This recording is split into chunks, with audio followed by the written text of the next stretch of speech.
Hello my dear friends, once again most welcome everyone. एक बार फिर से आप सभी दोस्तों का समसामयिक घटना चक्र के ऑनलाइन प्लेटफॉर्म पर स्वागत है।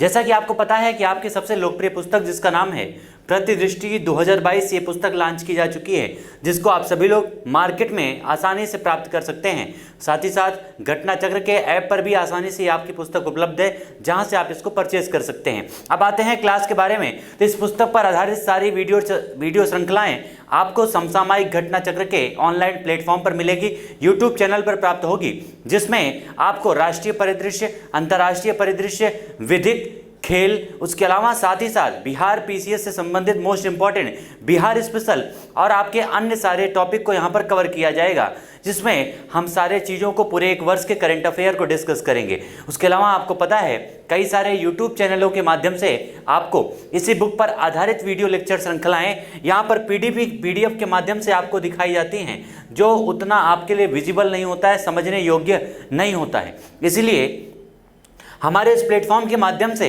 इस पूरी किताब पर आधारित वीडियो लेक्चर श्रृंखलाएं ये आपके पीपीटी के माध्यम से आपके सामने रिप्रेजेंट किया जाएगा, जो आपके लिए समझने में काफ़ी आसान होगा। और इसीलिए आपका ये जो नया चैनल है, इस आपके समसामयिक घटना चक्र के प्लेटफॉर्म पर इस पूरी किताब से संबंधित वीडियो लेक्चर श्रृंखलाएं शुरू की जा रही हैं। तो चलिए आज शुरू करते हैं अपने इस पुस्तक पर आधारित अपने आर्थिक परिदृश्य को।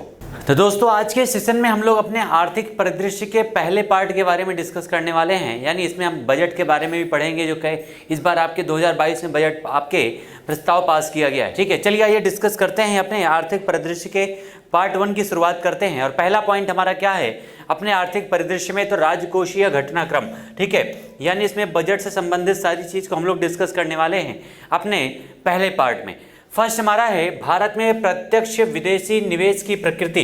ये आपकी प्रवृत्ति जो है भारत में प्रत्यक्ष विदेशी निवेश की प्रवृत्ति, ये भारत में वाणिज्य उद्योग मंत्रालय तथा भारत सरकार के द्वारा इसके संबंध में आंकड़े अभी हाल ही में जारी किए गए। किसके द्वारा? तो ये आपका आंकड़े जारी किए गए हैं यहाँ पर वाणिज्य उद्योग मंत्रालय तथा भारत सरकार के द्वारा।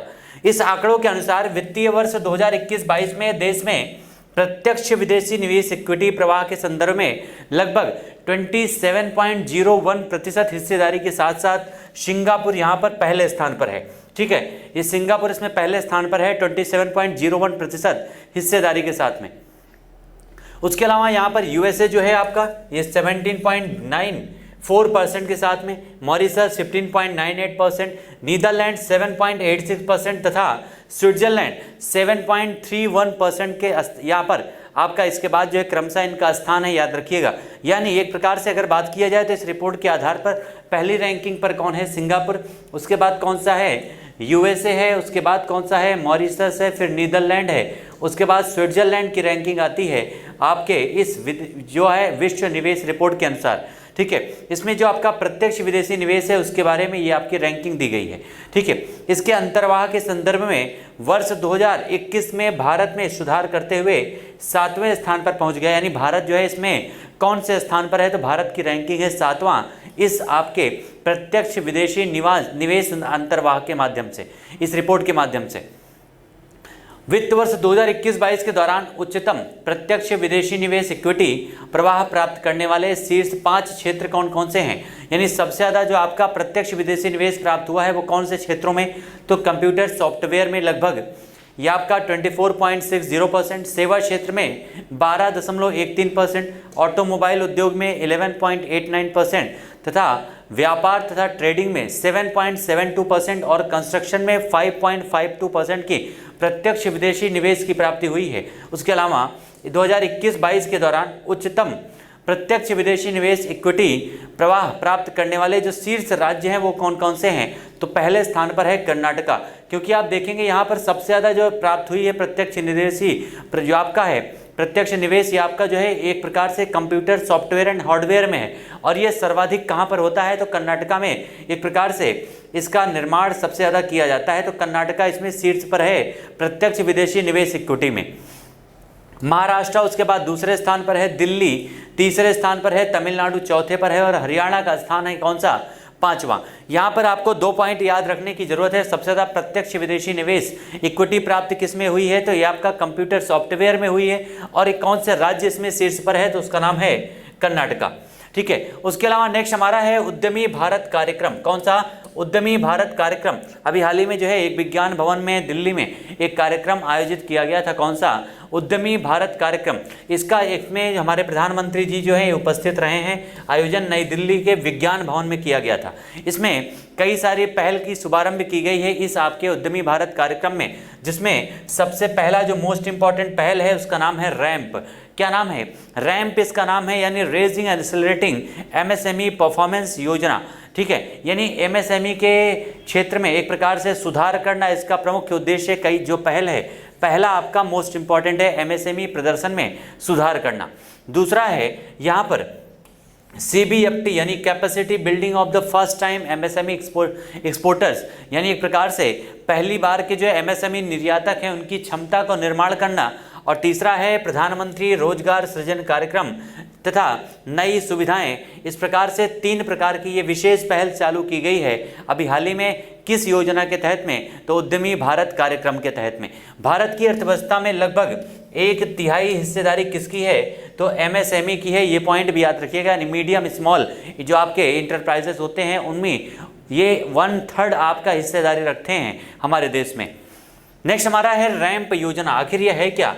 रैंप योजना जिसकी अभी शुरुआत की गई है, ठीक है, यानी raising and accelerating MSME performance योजना की शुरुआत जो भी उद्यमी भारत कार्यक्रम के तहत की गई है, ये क्या है? तो उद्यमी भारत कार्यक्रम के अवसर पर ही प्रधानमंत्री नरेंद्र मोदी जी के द्वारा 2 अन्य योजनाएं, जिनमें आपके दोनों आपने देखा अभी, कौन सा? CBFT और प्रधानमंत्री रोजगार सृजन कार्यक्रम, दोनों का शुभारंभ किया गया है, जिनमें से लगभग 808 मिलियन अमेरिकी डॉलर या फिर आप कहें तो 6062.45 करोड़ रुपए के विश्व बैंक से सहायता प्राप्त योजना है रैंप। इसका उद्देश्य मौजूदा एमएसएमई योजनाओं के प्रभाव में वृद्धि के साथ साथ राज्यों में एक एमएसएमई की कार्यान्वयन क्षमता और कवरेज को बढ़ाना इसका प्रमुख उद्देश्य है। यानी एक प्रकार से एमएसएमई की क्षमताओं का विकास करना ही इसका प्रमुख उद्देश्य है रैंप का। ये पॉइंट याद रखिएगा। और वित्त वर्ष 2022-23 से प्रारंभ इस योजना की अवधि कितनी है? 5 वर्ष है, 2021-22 से, जिसे 2025-26 तक इसका एक प्रकार से अवधि निर्धारित की गई है। कितने वर्षों के लिए? 5 वर्षों के लिए। इस योजना पर टोटल व्यय कितना है? तो लगभग 6062.45 करोड़ रुपए, और इसमें से 808 मिलियन ये आपका डॉलर है, जिसमें एक प्रकार से विश्व बैंक से ऋण के रूप में आपके यहाँ पर 500 मिलियन डॉलर मदद प्राप्त की गई है। और शेष जो आपका है लगभग 2312.45 करोड़ रुपए, यानी लगभग 308 मिलियन डॉलर, इसकी व्यवस्था भारत सरकार के द्वारा की जाएगी। यानी ये जो आपकी पहल है रैंप, एक प्रकार से भारत सरकार और विश्व बैंक के संयुक्त उद्यम के माध्यम से इसको संचालित किया जा रहा है। ये पॉइंट याद रखिएगा। टोटल इसकी लागत कितनी है? तो लगभग 808 मिलियन डॉलर या फिर 6062.45 करोड़ रुपए।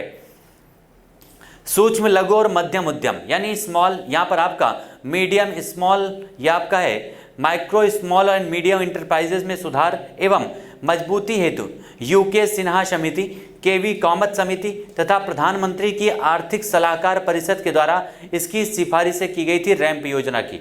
अगला हमारा है मोस्ट इंपॉर्टेंट केंद्रीय बजट 2022-23। काफ़ी इंपॉर्टेंट है। इस बजट में सारे पॉइंट ना भी याद रहें तो कम से कम जिन जिन योजनाओं के लिए जितने बजट का आवंटन किया गया है वो पॉइंट आपको जरूर याद रहना चाहिए, क्योंकि वहाँ से क्वेश्चन आपके एग्जाम में ज़्यादातर पूछे जाते हैं। जैसे आपका मान लीजिए उज्ज्वला योजना के लिए कितने बजट का आवंटन किया गया है, जो आपके प्रधानमंत्री आवास योजना के लिए कितने बजट का आवंटन किया गया है, कई सारी जितनी योजनाएं हैं उनके लिए कितना बजट का आवंटन है, जरूर याद रखिएगा। ठीक है, 1 फरवरी 2022 को संसद में वित्त मंत्री निर्मला सीतारमण जी के द्वारा ये आपका 2022-23 के लिए बजट पेश किया गया, और ये बजट कितने का था? तो लगभग 39.45 लाख करोड़ रुपए। ये पॉइंट आप याद रखिएगा, सबसे इंपॉर्टेंट पॉइंट है कि हमारा जो बजट है कितना है? तो 39.45 लाख करोड़ रुपीस। ठीक है, व्यय है तथा ये आपका टोटल इतनी की प्राप्तियां हैं।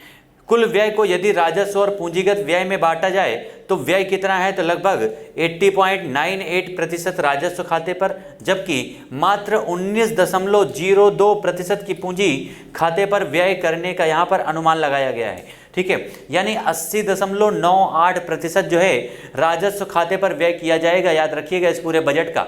इसी तरह कुल प्राप्तियों की अगर बात की जाए तो राजस्व और पूंजीगत प्राप्तियों में अगर बात करें तो लगभग 55.88% जो प्राप्तियां हैं वो राजस्व से हैं, जबकि 44.12 ये आपकी जो प्राप्तियां हैं 12% प्राप्तियां पूंजीगत प्राप्तियों से हैं, जबकि व्यय में इनका हिस्सा काफ़ी कम है, ये याद रखिएगा। ठीक है, राजकोषीय अगर घाटे की बात की जाए तो 2022-23 के बजट में लगभग 16.61 लाख करोड़ रुपीस का राजकोषीय घाटा अनुमानित है, जो इसी वर्ष की अनुमानित जीडीपी का 6.4% है। कितना? इस वर्ष की जीडीपी का 6.4% है जो राजस्व घाटा अनुमानित किया गया है। उसके अलावा भारत का राजकोषीय घाटा विगत वर्ष के संशोधित अनुमान के हिसाब से 15.91 लाख करोड़ रुपीस की तुलना में लगभग कितना है? तो लगभग 70.11 हजार करोड़ रुपीस। ठीक है, इतना जो है राजस्व घाटा है भारत का राजकोषीय घाटा जो इसके पिछले वर्ष में। ठीक है, नेक्स्ट अगर बात किया जाए ब्याज भुगतान कितना है इसमें, इस बजट में ब्याज भुगतान के रूप में कितना आवंटन किया गया है, तो इसके लिए जो आपका ब्याज भुगतान के लिए लगभग 9.41 लाख करोड़ रुपीस अनुमानित किया गया है इस बार के बजट में, जो 2021-22 के बजट अनुमान लगभग 8.1 लाख करोड़ रुपीस से 16.17% अधिक है। ठीक है, लास्ट ईयर ये आपका जो बजट अनुमान था उसमें 8.1% एक प्रकार से ब्याज भुगतान के लिए किया गया था यहाँ पर, लेकिन इस बार के बजट में 2022-23 में नया जो बजट पास हुआ है उसके अनुसार 9.41 लाख करोड़ रुपीस अनुमानित किया गया है ब्याज भुगतान के लिए, जबकि उसी वर्ष के संशोधित अनुमान से लगभग 15.59% अधिक है, याद रखिएगा। ठीक है, विगत वर्षों में ब्याज भुगतान राशि में निरंतर वृद्धि की प्रवृत्ति रही है, ये पॉइंट भी याद रखिएगा, निरंतर वृद्धि की प्रवृत्ति रही है। नेक्स्ट अगर बात किया जाए कि आपके कौन कौन से क्षेत्रों में कितना रुपया यानी कितने बजट यहाँ पर व्यय किए जा रहे हैं, तो सबसे पहले पेंशन, इसमें 2022-23 के लिए प्रमुख मदों पर व्यय जो है आपका कितना है, तो लगभग 20 यहाँ पर आपका 2,07,132 करोड़ रुपए ये आपका पेंशन पर व्यय किया जाएगा। रक्षा क्षेत्र में 3,85,370 करोड़ रुपए, शिक्षा पर 1,04,278 करोड़ रुपए, ऊर्जा क्षेत्र में यहाँ पर आपका लगभग 49,220 करोड़ रुपीस, स्वास्थ्य क्षेत्र पर लगभग 86,606 करोड़ रुपए और गृह विभाग पर एक प्रकार से 1,27,020 करोड़ रुपए का आवंटन किया गया है 2022 और 23 के बजट में। उसके अलावा ब्याज के रूप में लगभग ये आपका 9,40,650 करोड़ रुपीस का, ग्रामीण विकास में लगभग 2,06,293 करोड़ रुपए, सामाजिक कल्याण पर लगभग 51,780 करोड़ रुपए, राज्यों को अंतरण में लगभग एक प्रकार से 3,34,339 करोड़ रुपए, जबकि परिवहन पर 3,51,851 करोड़ रुपए, शहरी विकास पर 76,549 करोड़ रुपए, जबकि टोटल कितना है तो ये आपका 39,44,909 करोड़ रुपए का बजट का प्रावधान किया गया है 2022 और 23 में। ये सारे मोस्ट इंपॉर्टेंट हैं। उसके अलावा कई सारी प्रमुख योजनाएं हैं जिनमें उनके लिए एक बजट का आवंटन किया गया है, उन बजट के आपके जो भी आपकी योजनाएं हैं उनके क्रियान्वयन के लिए। तो कौन कौन सी योजनाएं हैं, सबसे पहले उनमें जो महत्वपूर्ण योजनाएं हैं उनमें पहला आपका है राष्ट्रीय स्वास्थ्य मिशन। इसके लिए 2021-22 में ये 34,947 करोड़ रुपए का बजट किया गया था अनुमानित, और अब कितना है तो 37,800 करोड़ रुपए, यानी इसमें बजट बढ़ाया गया है। उसके अलावा जल जीवन मिशन के लिए 45,011 था 2021-22 में, अब कितना हो गया है तो लगभग 60,000 करोड़ रुपए हो गया है। राष्ट्रीय शिक्षा मिशन पर ये 30,796 करोड़ रुपए था, अब कितना हो गया है तो 39,553 करोड़ रुपए का बजट अनुमानित है 2022-23 में।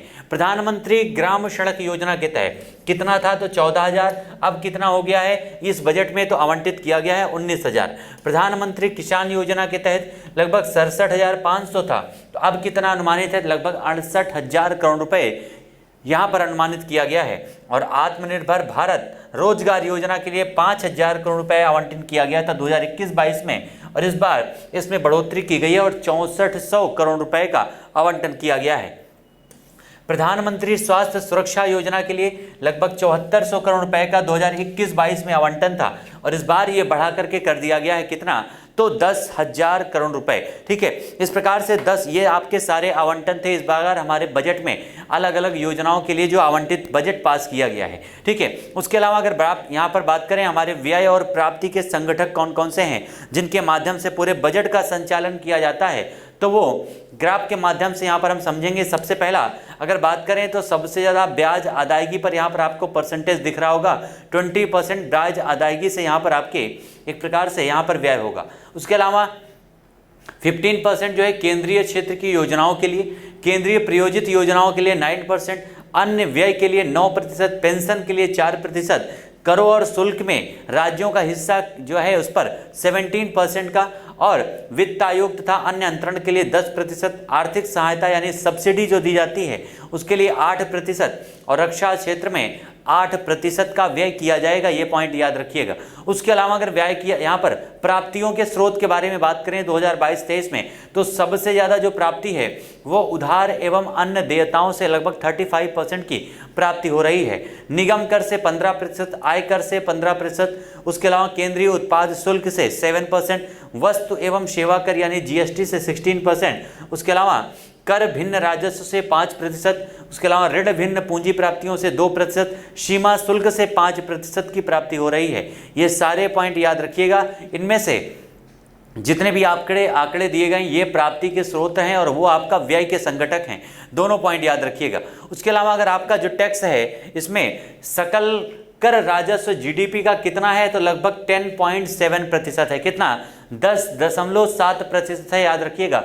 जिसमें से आपका जो कर विभाजन है प्रत्यक्ष और अप्रत्यक्ष दो रूपों में विभाजित किया गया है, जिसमें प्रत्यक्ष कर जो है वो GDP का लगभग आपका 5.5% है, जबकि जो अप्रत्यक्ष कर है वो हमारी GDP का टोटल कितना है, तो 5.2%। ठीक है, 5.2% है अप्रत्यक्ष कर हमारी GDP का। उसके अलावा अगर 2022-23 के सकल कर के अनुमान लगाया जाए तो कितना है, तो लगभग 27.58 लाख करोड़ रुपीज। ये आपका ये क्या है, तो आपका एक याद रखिएगा ये आपका सकल कर है। और इसमें पूरे टैक्स की अगर बात करें तो इसमें हिस्सेदारी प्रत्यक्ष कर की अगर बात किया जाए तो प्रत्यक्ष कर की हिस्सेदारी लगभग 51.49% है, जबकि जो अप्रत्यक्ष कर की हिस्सेदारी है डियर ये है आपका 48.51%। ठीक है, 48.51% है अप्रत्यक्ष कर की हिस्सेदारी। इसमें से जो आपके टैक्स के एक प्रकार से लगाए गए हैं ये कहाँ कहाँ से प्राप्त होते हैं, तो शीर्ष 3 जो आपके कर हैं राजस्व श्रेणी में उनकी अगर बात करें तो सबसे पहले आपका GST वस्तु एवं सेवा कर में कितनी है, तो लगभग 7.80 लाख करोड़ रुपीज़। ठीक है, ये 7.80 लाख करोड़ रुपीज़। उसके अलावा अगर निगम कर की बात करें तो निगम कर में कितना है, ये 7.2 लाख करोड़ रुपीज़, याद रखिएगा। ठीक है, उसके अलावा अगर आयकर की बात करें तो आयकर में है ये आपका लगभग 7 लाख करोड़ रुपए। कितना? 7 लाख करोड़ रुपए है, याद रखिएगा टोटल सकल कर, ये मोस्ट इंपॉर्टेंट है। उसके अलावा राज्यों को कितना हस्तांतरित किया जाएगा यानी स्टेट को कितना दिया जाएगा, तो लगभग 8.17 लाख करोड़।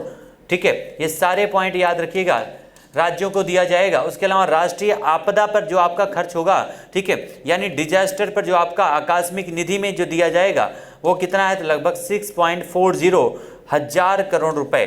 6.40 हजार करोड़ रुपए ये आपका एक प्रकार से आपदा के लिए आकस्मिक निधि है। उसके अलावा यहाँ पर आपका शुद्ध आयकर कितना है, केंद्र का शुद्ध आयकर कितना है, तो याद रखिएगा केंद्र का शुद्ध आयकर है 19.35 लाख करोड़ रुपीस।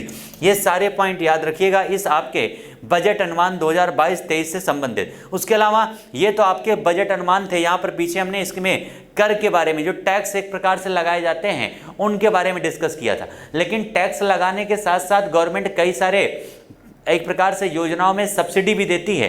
तो वो सब्सिडी की अगर बात करें तो सब्सिडी के रूप में 2021-22 में ये आपका लगभग एक प्रकार से 4,87,871.82 करोड़ रुपए यहाँ पर सब्सिडी के रूप में दिए गए थे, जिसमें 2022-23 में टोटल सब्सिडी कितनी सब्सिडी है, तो ये आपकी 2022-23 में है 3,55,638.61 करोड़ रुपीस। ठीक है, टोटल सब्सिडी। उसमें अगर बात की जाए तो कितनी कमी हुई है, तो लगभग 27.10% की कमी हुई है सब्सिडी में। याद रखिएगा कितना, 27.10% की सब्सिडी में कमी हुई है। उसके अलावा लगभग 96.33% जो हैं यहाँ पर एक प्रकार से खाद्य में, उर्वरक में, पेट्रोलियम में और ब्याज भुगतान पर सब्सिडी दी जाती है। ठीक है, खाद्य व्यय जो आपका खाद्य मद है उसमें कितनी सब्सिडी है, तो लगभग 58.16% आपकी सब्सिडी है। यूरिया सब्सिडी कितनी है,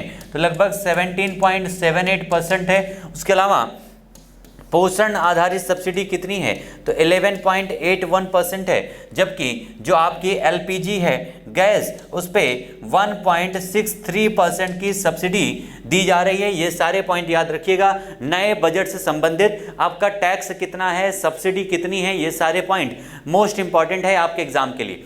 नेक्स्ट हमारा है पीएम गति शक्ति।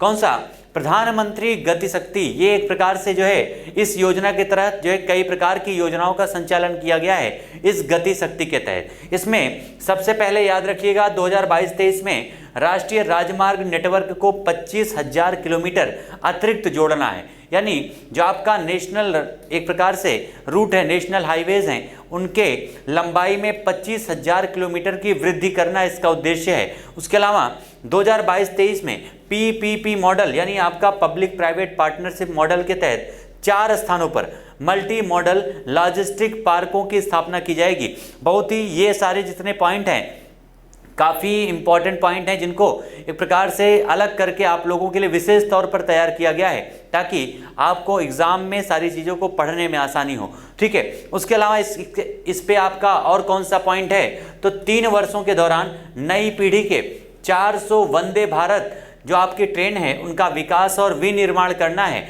और इसी विगत 3 वर्षों के दौरान ही मल्टी मॉडल लॉजिस्टिक्स सुविधाओं के लिए 100 पीएम गतिशील कार्गो टर्मिनल का भी निर्माण किया जाएगा। ये चारों पॉइंट आपके मोस्ट इंपॉर्टेंट है एग्जाम के लिए, क्योंकि एग्जाम में आपके कई बार ये क्वेश्चन पूछे भी जा चुके हैं। नेक्स्ट हमारा है समावेशी विकास की बात करें अगर अपने बजट में, तो कौन कौन से क्षेत्रों पर ध्यान दिया गया है समावेशी विकास में। सबसे पहला, रसायन मुक्त प्राकृतिक कृषि को प्रोत्साहन दिया गया है। उसके अलावा पहले चरण में गंगा नदी से सटे हुए 5 किलोमीटर के क्षेत्र में एक प्रकार से कृषि भूमि पर विशेष ध्यान दिया गया है। 2022-23 में स्वास्थ्य सेवाओं हेतु बजटीय आवंटन किया गया है। आपका सक्षम, इसके लिए सक्षम योजना के लिए 20,263 करोड़ रुपए का प्रावधान है। पीएम पोषण के लिए 10,234 करोड़ रुपए का प्रावधान है। मिशन वात्सल्य के लिए यह आपका 1472 करोड़ रुपए का प्रावधान है, जबकि मिशन शक्ति महिला सशक्तिकरण के लिए 3184 करोड़ रुपए का प्रावधान किया गया है। इसके अलावा हर घर नल से जल, इसमें 2022-23 में लगभग 3.8 करोड़ परिवारों को कवर करना है, जिसके लिए 60,000 करोड़ रुपए का आवंटन किया गया है। ये सारे आपके समावेशी विकास के लिए मोस्ट इंपॉर्टेंट पॉइंट हैं। याद रखिएगा कि समावेशी विकास के तहत किन किन क्षेत्रों को विकसित किया जाना है। प्रधानमंत्री आवास योजना, ये शहरी और ग्रामीण क्षेत्रों में है। आपका 2022-23 में 80 लाख घरों का निर्माण कार्य पूरा करना है, जिसके लिए लगभग 48,000 करोड़ रुपए का आवंटन किया गया है। जबकि डिजिटल पेमेंट्स अधिसूचित वाणिज्यिक बैंकों के द्वारा 75 जिलों में 75 डिजिटल बैंकिंग यूनिट की स्थापना की जाएगी। उसके अलावा नेक्स्ट हमारा है उत्पादकता संवर्धन एवं निवेश, उदीयमान अवसर और ऊर्जा परिवर्तन तथा जलवायु परक कार्य कौन कौन से होंगे, तो कारोबारी सुगमता 2.0 का क्रियान्वयन किया जाएगा। राइट टू नो की जगह पर नीड टू नो के सिद्धांत का पालन किया जाएगा और विश्वास आधारित शासन व्यवस्था स्थापित की जाएगी। और भू दस्तावेजों के आईटी आधारित प्रबंधन हेतु unique land parcel identification number को जारी किया जाएगा, जिसके माध्यम से जमीन के विवाद को कम किया जा सके। ठीक है, ये सारे आपके मोस्ट इंपॉर्टेंट पॉइंट हैं हमारे बजट से संबंधित। निवेशों का वित्त पोषण में अगर बात किया जाए तो इसमें राज्य सरकार के कर्मचारियों के जो एनपीएस खाते हैं, इनमें कर्मचारियों की कर कटौती सीमा को 10% से बढ़ा करके कितना कर दिया गया है, 14%। उसके अलावा जो सहकारी समितियां हैं जिनकी आय लगभग 1 से 10 करोड़ रुपए तक है, इनके वर्तमान अधिभार दर 12% से कमी करते हुए कितना कर दिया गया है, 7% इनमें कर दी गई है अभिभार दर में। उसके अलावा आभासी परिसंपत्तियों के अंतरण से होने वाली आय पर 30% का कर लगाया गया है। पूंजीगत वस्तुओं और परियोजना आयातों में रियायती दरों को धीरे धीरे समाप्त करना और 7.5% की आसान टैरिफ दर को लागू करना इसमें शामिल है।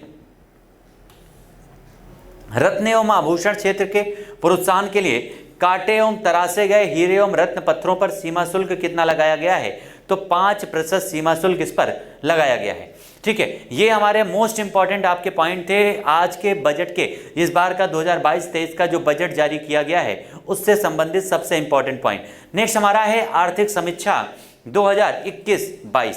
आर्थिक समीक्षा 2021-22 ये भी आपका 31 जनवरी 2022 को संसद में निर्मला सीतारमण जी के द्वारा इसको पेश किया गया था।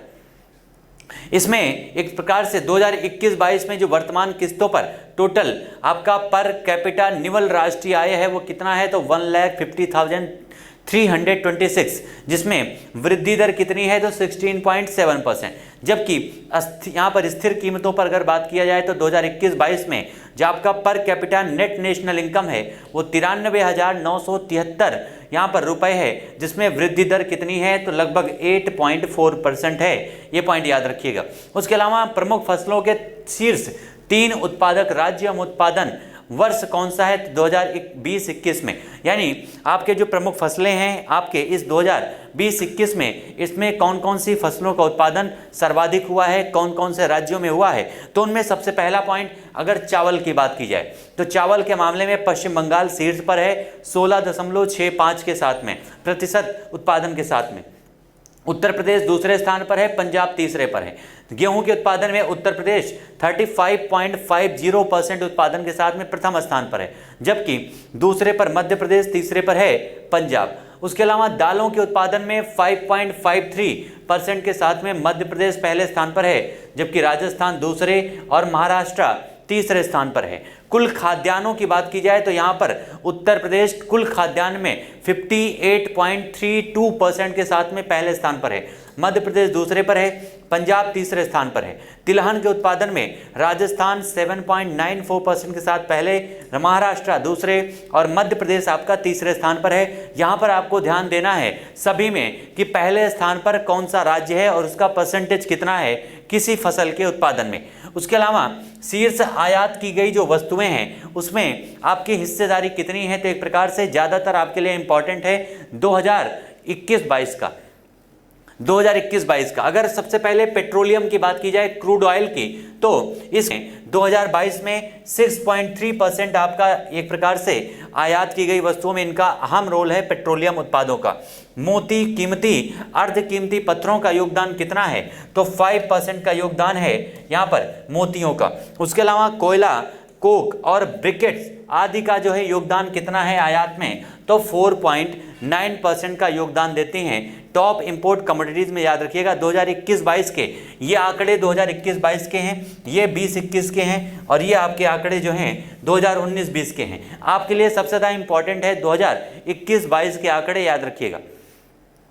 नेक्स्ट हमारा है अगर आयात की गई दृष्टि से, आयात की दृष्टि से बात करें तो दुनिया के शीर्ष जो 5 देश हैं वो कौन कौन से हैं जिनके द्वारा सर्वाधिक आयात किया गया है, तो इनमें सबसे पहले स्थान पर है चाइना 15.5% के साथ में, दूसरे पर है संयुक्त अरब अमीरात 7.3% के साथ में, तीसरे पर आपका अमेरिका है 7.2% के साथ में, सऊदी अरब चौथे पर है 5.2 और इराक का स्थान है 5वां 4.9% के साथ में, याद रखिएगा। इस प्रकार से ये शीर्ष आपके 5 देश हैं जो विश्व में सर्वाधिक आयात करने वाले देश हैं, याद रखिएगा। ठीक है, आयात की दृष्टि से सर्वाधिक शीर्ष 5 देश हैं। उसके अलावा अगर निर्यात की दृष्टिकोण से बात किया जाए तो निर्यात के दृष्टिकोण से अमेरिका पहले स्थान पर है 18.4% के साथ में, यहाँ पर संयुक्त अरब अमीरात 6.6 के साथ दूसरे स्थान पर, चाइना 5.9% के साथ तीसरे स्थान पर, बांग्लादेश चौथे पर है और हांगकांग आपका 5वें स्थान पर है। और शीर्ष निर्यात की गई अगर वस्तुओं की बात की जाए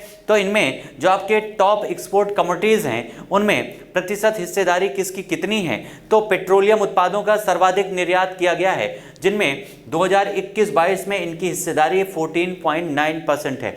मोती, कीमती अर्ध कीमती पत्थरों में इनका जो है 2021-22 में एक प्रकार से परसेंटेज कितना है, तो 6.8% है। लोहा और इस्पात का जो है एक प्रकार से निर्यात में 6.0% का इनका अहम योगदान है। उसके अलावा ड्रग फॉर्मुलेशन एवं बायोलॉजिकल में 4.7% तथा स्वर्ण तथा अन्य कीमती धातुओं के आभूषण का निर्यात 2.8% है। ठीक है, 2.8%। इस प्रकार से ये सारे महत्वपूर्ण एक प्रकार से पॉइंट थे जो आपके इस टॉपिक से संबंधित थे।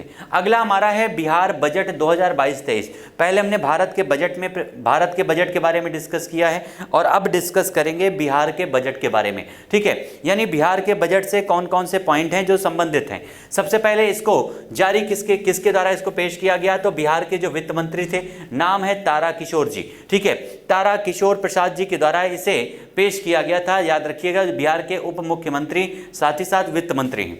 उसके अलावा 2022-23 का जो ये बजट है, इसमें राज्य सरकार की नीतियों एवं पहल के फलस्वरूप 2021-22 में लगभग 9.8% तथा 2022-23 में लगभग 9.7% आर्थिक वृद्धि दर प्राप्त करने का अनुमान है। आर्थिक वृद्धि दर प्राप्त करने का अनुमान है। इसमें 6 सूत्रों पर आधारित है ये पूरा बजट, जिसमें आपका स्वास्थ्य, शिक्षा, उद्योग तथा कृषि, आधारभूत संरचना और कल्याण विभिन्न वर्गों का, इस पर आधारित है ये पूरा बजट बिहार का 2021-22 का, इस आपका 2022-23 का। इसमें अगर बात की जाए तो इस आपके 2022-23 के बजट में स्वास्थ्य सुविधाओं को और बेहतर बनाने हेतु लगभग 16,134.39 करोड़ रुपए का प्रावधान किया गया है। और वर्ष 2022-23 में राज्य सरकार के द्वारा शिक्षा क्षेत्र में नवाचार, गुणात्मक और आधारभूत अवसंरचना की मजबूती हेतु सर्वाधिक बजट लगभग 39,191.87 करोड़ रुपीस आवंटित किया गया है। जो टोटल बजट का कितना है, तो ये टोटल बजट का आपका 16.5% है, याद रखिएगा।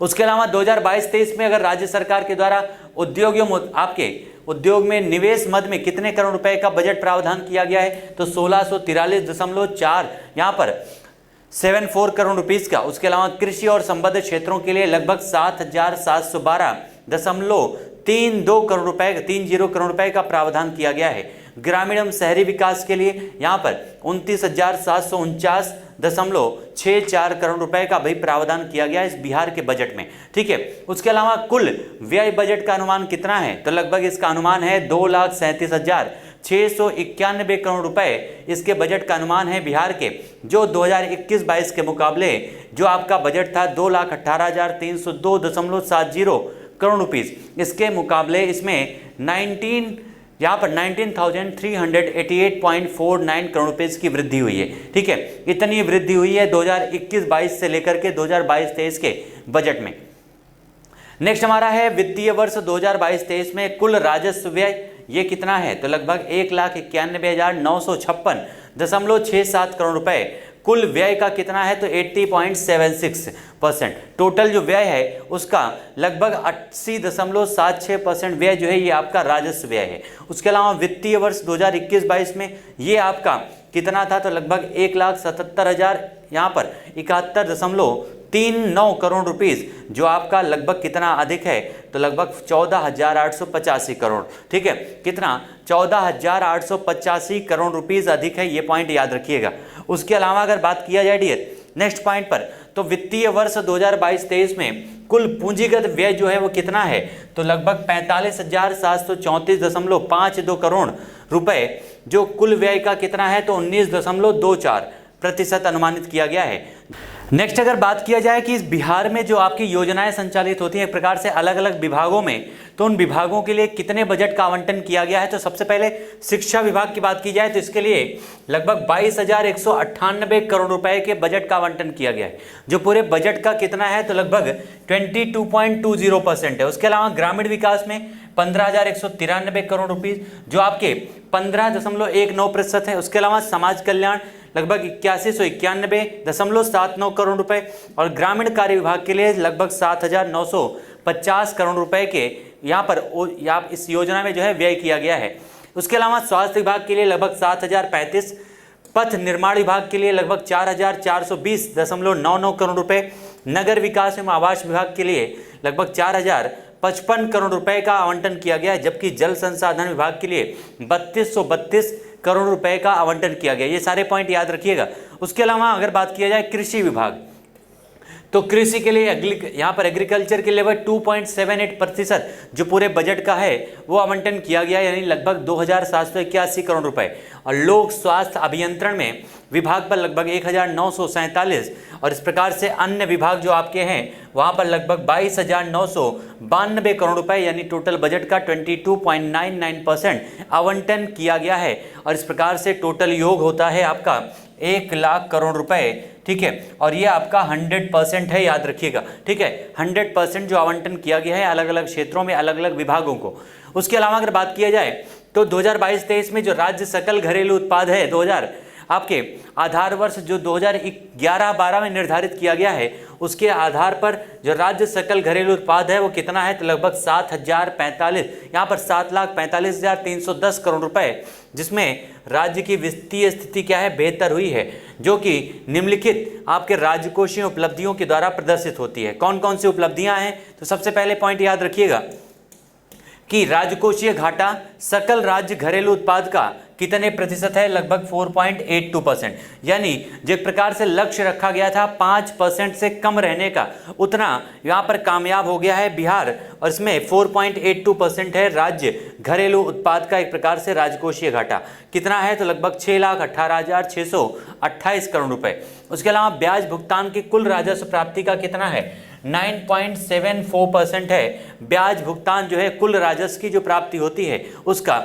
ये आपका जो है वित्त आयोग की 14वीं आपकी रिपोर्ट के आलोक में 10% तक का अधिकतम रहना, इसके लिए एक प्रकार से लक्ष्य रखा गया था, जिससे कम है 9.74% आपका ब्याज भुगतान।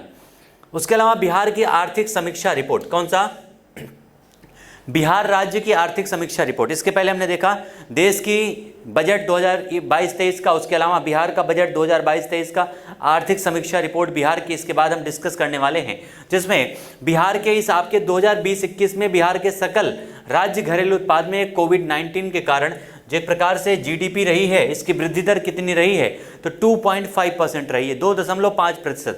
लेकिन यह जो प्रदर्शन है राष्ट्रीय औसत से बेहतर है, क्योंकि 2020-21 में भारतीय अर्थव्यवस्था में लगभग 7.2 का यहाँ पर 7.2% का संकुचन, यानी प्राय माइनस में हमारी जीडीपी चल रही थी देश की, लेकिन बिहार की जीडीपी फिर भी प्लस में थी 2.5%। उसके अलावा सकल राज्य घरेलू उत्पाद में प्राथमिक क्षेत्र का प्रतिशत हिस्सा कितना था, तो लगभग 2016-17 के 22.1% से लगातार घटता हुआ ये आपका प्राथमिक क्षेत्र का दर्जा हो गया है 19.2%। उसके अलावा प्रति व्यक्ति सकल जिला घरेलू उत्पाद के संबंध में 38 जिलों की रैंकिंग में 1.31 लाख रुपीज के साथ में पटना जिला जो है ये शीर्ष स्थान पर है प्रति व्यक्ति सकल जिला घरेलू उत्पाद में, जबकि सबसे कम प्रति व्यक्ति सकल जिला घरेलू उत्पाद ये आपका कहां पर है, तो शिवहर जिले में है, लगभग कितना 0.19 लाख रुपीस। उसके अलावा 2020-21 में राज्य में खाद्यान्नों का कुल उत्पादन की अगर बात करें तो रिकॉर्ड उत्पादन हुआ है 17.95 लाख अनुमानित जो टन है, कितना लगभग 17.95 लाख टन।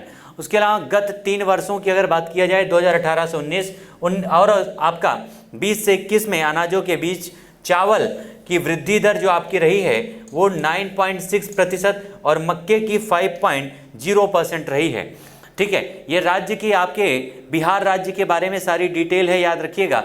और 2012 से अब तक राज्य ने 5 कृषि कर्मण पुरस्कार जीते हैं, ये पॉइंट भी याद रखिएगा। और डिजिटल कृषक सेवाएं देने के लिए कृषि विभाग के द्वारा एक नए मोबाइल ऐप, ये आपका मोस्ट इंपॉर्टेंट है, नए एक मोबाइल ऐप की शुरुआत की गई है। किसके लिए, एक प्रकार से डिजिटल रूप से कृषि की सेवाओं को देने के लिए नया मोबाइल ऐप है जिसका नाम क्या है, तो बिहान इसका नाम है, इसकी शुरुआत की गई है। उसके अलावा बिहार में 3 सर्वाधिक आकर्षक उद्योग, नाम है इथेनॉल, खाद्य प्रसंस्करण और नवीकरणीय ऊर्जा है। ये नए आपके 3 सबसे आकर्षक उद्योग हैं जिस समय संचालित हो रहे हैं। और 2020-21 में खाद्य प्रसंस्करण में लगभग 1761.28 करोड़ रुपीस का निवेश किया गया है, जो गत वर्ष की अपेक्षा लगभग 10 गुना है। उसके अलावा पुरुष और महिला दोनों के लिए अगर श्रमिक जनसंख्या अनुपात देश के प्रमुख राज्यों के बीच में, तो बिहार में सबसे कम है, याद रखिएगा। उसके अलावा निर्भरता अनुपात बिहार में सर्वाधिक लगभग 62.0 है, जबकि राष्ट्रीय औसत कितना है 46.4%। ठीक है, राष्ट्रीय औसत में आपका निर्भरता अनुपात जो है वो बिहार में सबसे ज़्यादा है, याद रखिएगा। परिवहन क्षेत्र में आपका 2011 से 2021 में लगभग 10.7% की उच्च वार्षिक दर से यहाँ पर बढ़ता जा रहा है, इसमें वृद्धि हो रही है 10.7 की वार्षिक दर से।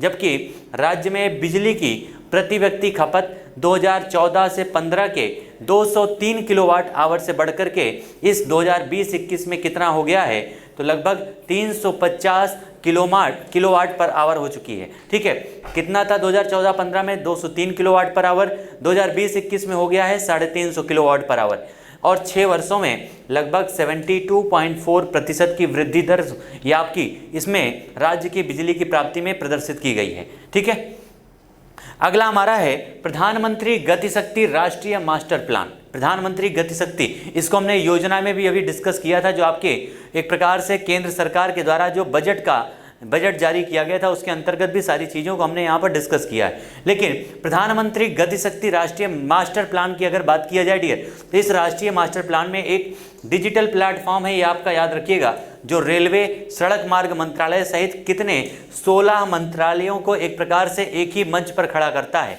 कितने मंत्रालयों को, तो टोटल 16 मंत्रालयों को। इसमें पीएम गति शक्ति को अगर बात की जाए तो भास्कराचार्य राष्ट्रीय अंतरिक्ष अनुप्रयोग तथा भू सूचना विज्ञान संस्थान के द्वारा विकसित इसरो इमेजरी के साथ में विभिन्न प्रौद्योगिकियों से भी जोड़ा जाएगा।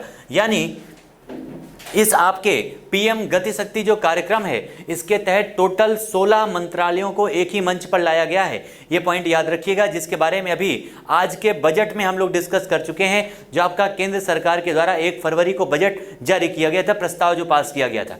उसके अलावा प्रधानमंत्री जो आपका पीएम गति शक्ति राष्ट्रीय मास्टर प्लान है, अगर इसके बेसिक डिटेल्स के बारे में अगर बात करें डियर, तो सबसे पहले इसका शुभारंभ किया गया था 13 अक्टूबर 2021 को।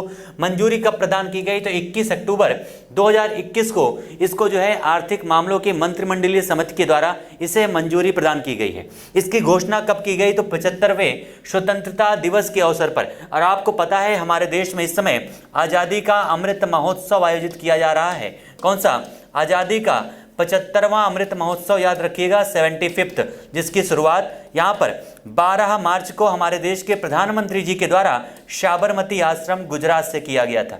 ये पॉइंट भी याद रखिएगा। जो कब तक संचालित होगा, तो 15 अगस्त 2023 तक इसका संचालन किया जाएगा। कुल व्यय कितना किया जाएगा इस आपके प्रधानमंत्री गति शक्ति योजना के अंतर्गत, तो टोटल 100 लाख करोड़ रुपए का इसमें निवेश किया जाएगा। और यह जो आपका पूरा है गति शक्ति जो प्लान है किस पर आश्रित है, यानी इसमें लक्ष्य क्या निर्धारित किए गए हैं, तो याद रखिएगा इसके अंतर्गत देश के नागरिकों, उद्योगों, निर्माताओं, किसानों तथा गांवों पर नवीन तथा एक प्रकार से आपका पूरा निवेश किया जाएगा। यानी गांव में विकास को लेकर, कृषि में विकास को लेकर, उद्योगों को विकास से संबंधित सारी चीज़ों को लक्ष्य करके इस आपके पीएम गति शक्ति प्लान को चालू किया गया है।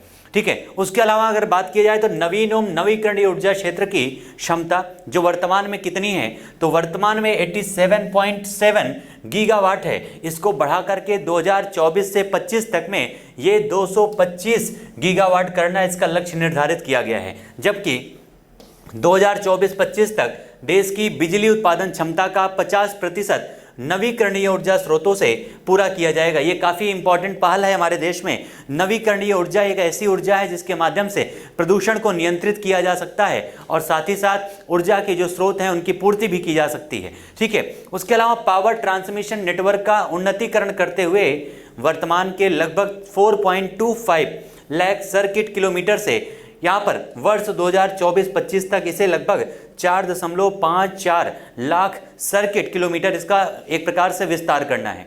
उसके अलावा पेट्रोलियम क्षेत्रों की अगर बात करें तो पेट्रोलियम और प्राकृतिक गैस क्षेत्र में उद्योगों के लिए प्रमुख मांग आपूर्ति केंद्रों को जोड़ने के लिए लगभग 17,000 किलोमीटर लंबी ट्रक पाइपलाइन को बढ़ा करके 2024-25 तक इसे लगभग 34,000 यानी डबल करना है। इस समय कितना है 17,000, इसको इस लक्ष्य के तहत 2024-25 तक पहुंचाना कितना है तो 34,500 किलोमीटर इसको बढ़ाकर करना इसका लक्ष्य रखा गया है। जबकि 2027 तक सभी राज्यों को प्राकृतिक आपके गैस पाइपलाइन नेटवर्क के माध्यम से जोड़ा जाएगा, ये भी इसके तहत लक्ष्य निर्धारित किया गया है। ठीक है, नेक्स्ट हमारी योजना है एक पाइपलाइन योजना जो आप बता रहे हैं, जिसके माध्यम से राष्ट्रीय मुद्रीकरण पाइपलाइन, ये आपके हमारे देश के जो गृह मंत्री हैं, जिस समय वित्त मंत्री हैं जिनका नाम है निर्मला सीतारमण जी, उन्हीं के द्वारा राष्ट्रीय मुद्रीकरण पाइपलाइन योजना जो है खंड 1 और खंड 2 का अभी हाल ही में शुभारंभ किया गया है, जो केंद्रीय मंत्रालयों और सार्वजनिक क्षेत्र के उपक्रमों की परिसंपत्तियों के मुद्रीकरण की पाइपलाइन है। ठीक है, किसके द्वारा जारी किया गया है तो वित्त मंत्री निर्मला सीतारमण जी के द्वारा। और यह जो आपका पाइपलाइन के तहत जो योजना है, इसे 2022 से लेकर के 2025 तक की 4 वर्ष की अवधि में केंद्र सरकार की जो आपके मुख्य परिसंपत्तियों के माध्यम से कुल लगभग 6 लाख करोड़ रुपए की मुद्रीकरण क्षमता का एक प्रकार से अनुमान लगाना इसका उद्देश्य रखा गया है, जो अभी हाल ही में जारी की गई है आपकी राष्ट्रीय मुद्रीकरण पाइपलाइन। इसमें परसेंटेज किसका कितना है तो याद रखिएगा, जो कुल पाइपलाइन मूल्य में शीर्ष 5 आपके जो क्षेत्र हैं, इनमें सड़कें सबसे ज़्यादा हिस्सेदारी किसकी है तो एक प्रकार से सड़कों की है, जिसकी 27% हिस्सेदारी है। रेलवे की हिस्सेदारी कितनी है तो 25%, बिजली की हिस्सेदारी है 15%, तेल और गैस पाइपलाइन कितनी है तो 8% हिस्सेदारी है, जबकि जो आपकी दूर संचार क्षेत्र में इसकी हिस्सेदारी कितनी है तो 6% की है। तो इस प्रकार से आपके जो महत्वपूर्ण बजट से संबंधित आपके जो पॉइंट थे हमारे आर्थिक परिदृश्य में, आज के सेशन में अपने पार्ट 1 आर्थिक परिदृश्य में इन सारी चीज़ों को हमने डिस्कस किया है। इसके बाद अपने आर्थिक परिदृश्य को तो हमने 3 पार्ट में यहाँ पर डिस्कस करना है डियर, याद रखिएगा। और पहला पार्ट आज आपके सामने यहाँ पर प्रेजेंट किया गया समसामयिक घटना चक्र के ऑनलाइन प्लेटफॉर्म के माध्यम से। एक बार जितने भी दोस्त हमारे साथ सेशन में जुड़े हुए हैं, एक बार सेशन को लाइक और शेयर जरूर कर दीजिएगा, और मिलते हैं फिर से नए सेशन में नए टॉपिक के साथ में और अपने आर्थिक परिदृश्य के सेकेंड पार्ट के साथ में। तब तक के लिए आप सभी लोगों को थैंक यू सो मच। जय हिंद ऑल माय डियर स्टूडेंट्स, जय हिंद।